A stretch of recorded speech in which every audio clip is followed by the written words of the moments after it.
staff to come up with new ways to allow him to continue to communicate in the face of everything being shut down, everyone being locked down. So the Schwarzenegger Climate Initiative partnered with the Schwarzenegger Institute at USC to create Arnold's Stammtisch. Now, for those who may not be familiar with the Stammtisch, it's a tradition in Germany and Austria where people meet at a pub and they sit down at a specially marked table and they talk. It's an exchange of ideas among friends on every topic imaginable under the sun, always with respect. So let's take a look at Arnold's climate friends at his Stammtisch.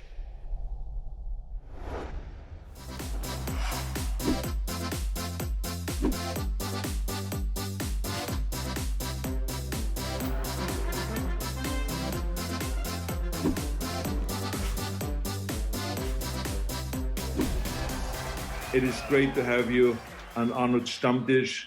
Herr Bundespräsident, I just want to say, call me Arnold, don't call me Governor, okay? Because it's a very casual kind of atmosphere, the Stammtisch. Right. And you call me Sasha. This is kind of like a typical Austrian Stammtisch. Yeah.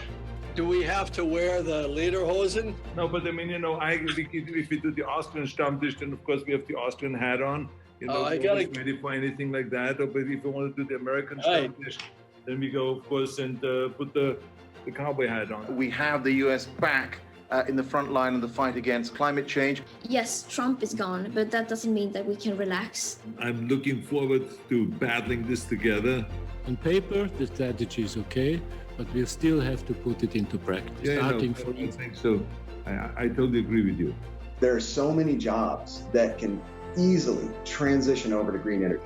Healthy planet, healthy humans. I think what we should avoid is telling them with a teacher's finger. So my message is don't relax and keep demanding action, keep pushing, maybe even more now. I would love to do a real Stammtisch when I come to Vienna. Holy shit, look at that. That is a tankard. Austrian beer. Exactly, and have some good schnitzel. Well, I wish I could join you. Thank you. Danke vielmals. Bis später. Bis später.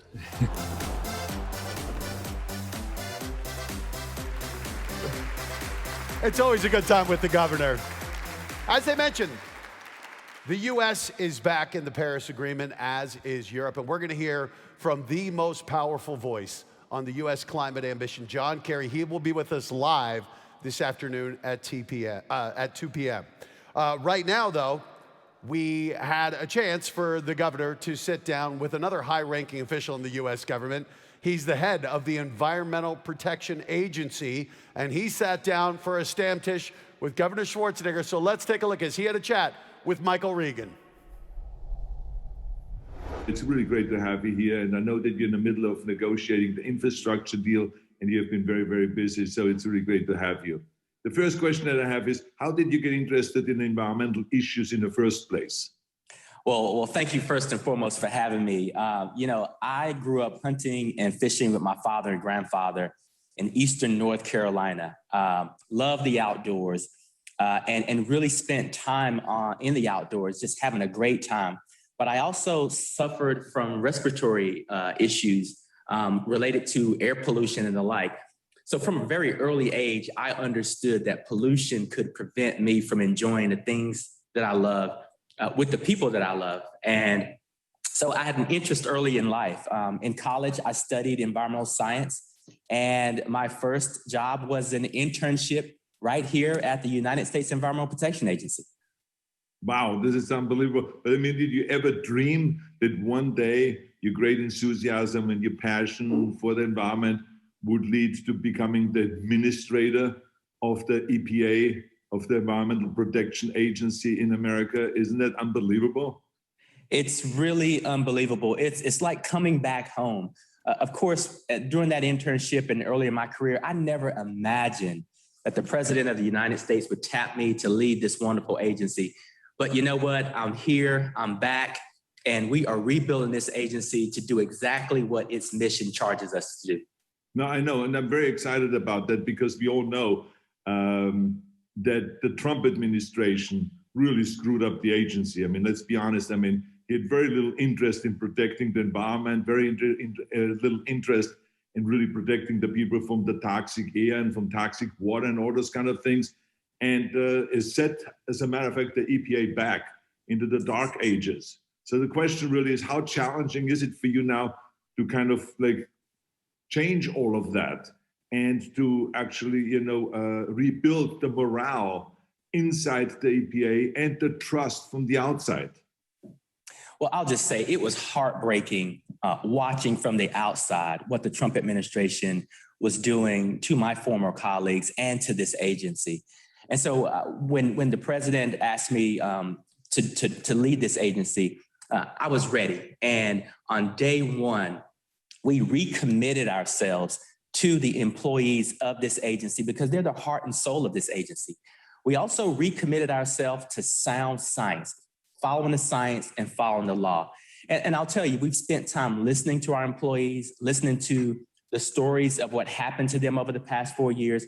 We're working on rectifying those rights by listening to the career staff, following science, following the law. And we really want to not replicate what happened in the previous administration, which was political influence in the scientific decision-making and legal decision-making that has guided this agency for close to 50 years. Right. Now, what's great about it is the Biden administration, and this is now Republican talking, okay? So it is, and I'm excited about it. I mean, I'm really excited about it because the Biden administration seems to me to be back in again and to restore all the damage that was done and actually to join the Paris Agreement again and to be part of the international community. And so my question really is that the president even made a commitment to reducing greenhouse gas emissions by 50%, I think, by the year 2030. So this is really a huge undertaking. So tell me a little bit about how you're going to get there to that goal. So it's not just another promise, because so many times, as you know, countries make promises, but they don't keep it. So how are you going to get there and how are you going to accomplish this great goal? Listen, as you said, the president has set a very ambitious but much needed goal. And we're going to reach those goals with a government-wide strategy.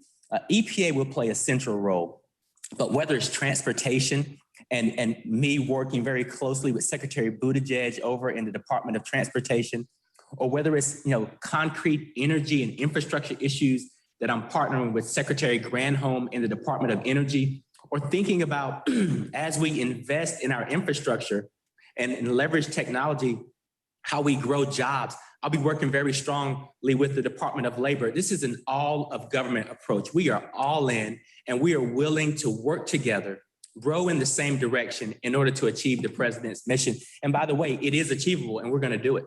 I know that you have to go and you're very busy and all this, but before, I think the Austrians would not forgive me if I would not ask that question, which is, will you be back, but in person in Vienna next year at our climate conference? That's really the question. I'd love to, and we're going to look into that as soon as this call ends, because it's important that we continue to engage this way with this very important summit that you've started. So first of all, thank you for your leadership. Thank you for that invitation, and we hope to see you next year there in person. Absolutely. And any help that you need, just let me know, okay? Because we got to work together. We got to go and reduce the greenhouse gases. We got to get rid of pollution. We got to terminate pollution. That's the bottom line here. Absolutely. And I'm glad to have you as a partner with us to do so. I know with you, we can win.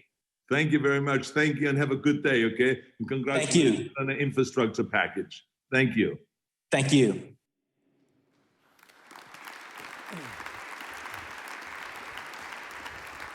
So the U.S. is back, but this isn't just a problem that gets addressed at the national level. It can be addressed at the state level as well. In fact, when Governor Schwarzenegger was leading California, he passed a lot of cutting-edge environmental legislation, particularly that impacted the automobile industry. It didn't make him terribly popular at the time with them, but now it's common sense. We see the automotive industry embracing this, and many of them are leading the charge, trying to find fossil fuel-free technologies. And one of those companies that's doing it is one of the biggest automotive brands on the planet, Ford Motor Company. But we're having a little trouble right now reaching him because this is what happens when we do this live in the midst of a pandemic. Sometimes the technology doesn't always cooperate. So we're waiting right now for the CEO of Ford, and we'll wonder, and he is here. Well, that was a dramatic tease right there. So right now, the governor, Arnold Schwarzenegger, is going to have a discussion with the CEO of Ford, who's helping lead the charge in clean technologies, Jim Farley and Governor Arnold Schwarzenegger.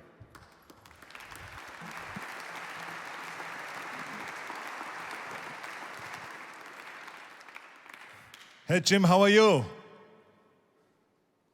I'm great, Governor. Good to see you. Happy to be part of the conference. Well, thank you very much for being part of it. And, you know, I'm a big fan of what you're doing. And I just wanted to ask you the first question right now.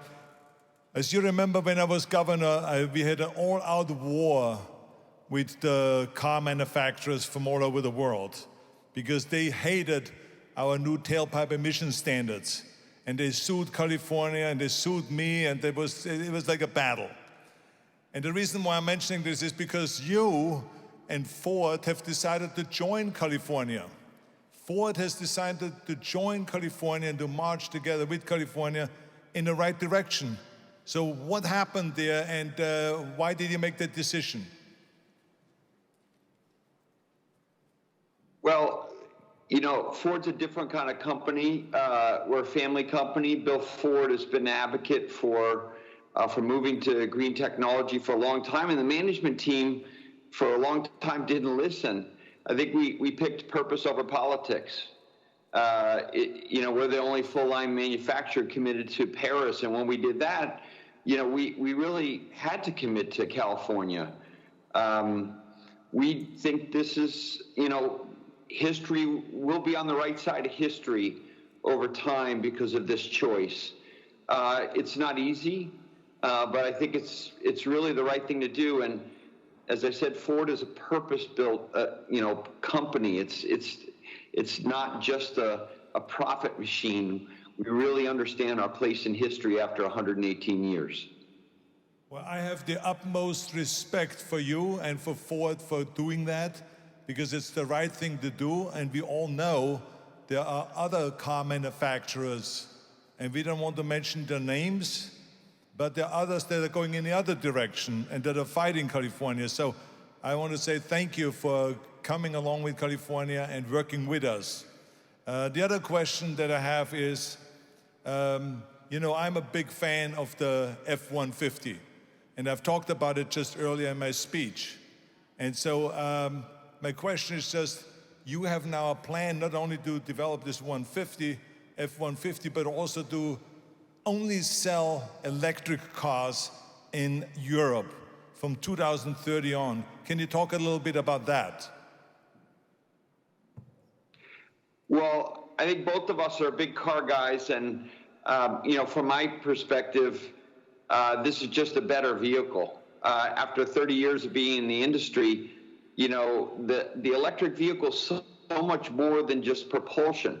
The F-150 is a good example. It's America's most favorite vehicle. We sell over 1 million a year, and you can power your house for 3 days. We have a mega power frunk with 200 pounds of storage in front. You know, the truck can do so much more, like the supplemental power, which we saw because of climate change, all the issues in Texas this year. You know, many people were powering their houses with their F-150 hybrids. They'll be able to do that with the electric F-150. I think what we need to really reinforce is that these electric vehicles are not just innovating the propulsion, they're bringing a lot of new technologies, digital vehicles, to the marketplace that can do so much more than just move with zero emissions. The Pro Power on Board is a good example, and a pickup truck is perfect. We can now power job sites across America and Europe without having diesel generators. And so this ability to have a purely digital product, and especially applying this to America's best-selling vehicle, is exactly how we want to get there to commit to the California standard. Now, I am very excited about that, about the future, of the way you see the future. And my question is, What is your thinking about proving the naysayers wrong? Because the reason I'm mentioning this is because, one of my principles of success is always don't listen to the naysayers. But on top of it, I've seen it firsthand in California.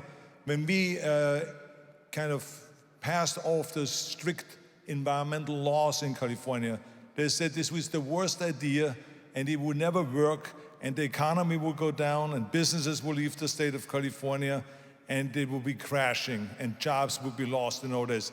In the meantime, today, we are the most successful economy in the United States by far, and we have the strictest environmental laws. So we could prove that you can do both at the same time, that you can protect the environment and protect the economy at the same time.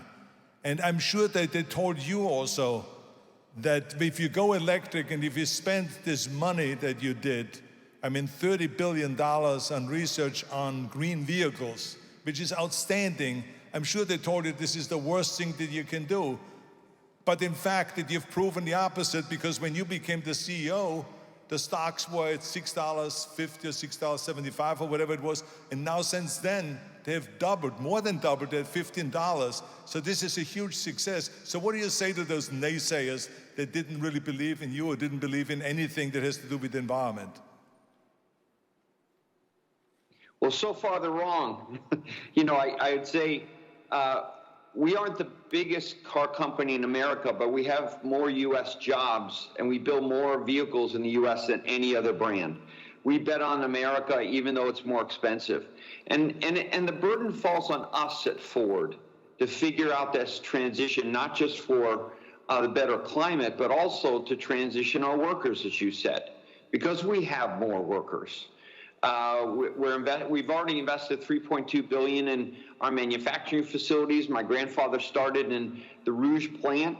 He started as an hourly worker at Ford in 1913, and that plant is a fully green plant that's going to make the F-150 on our oldest site. It's almost 100 years old.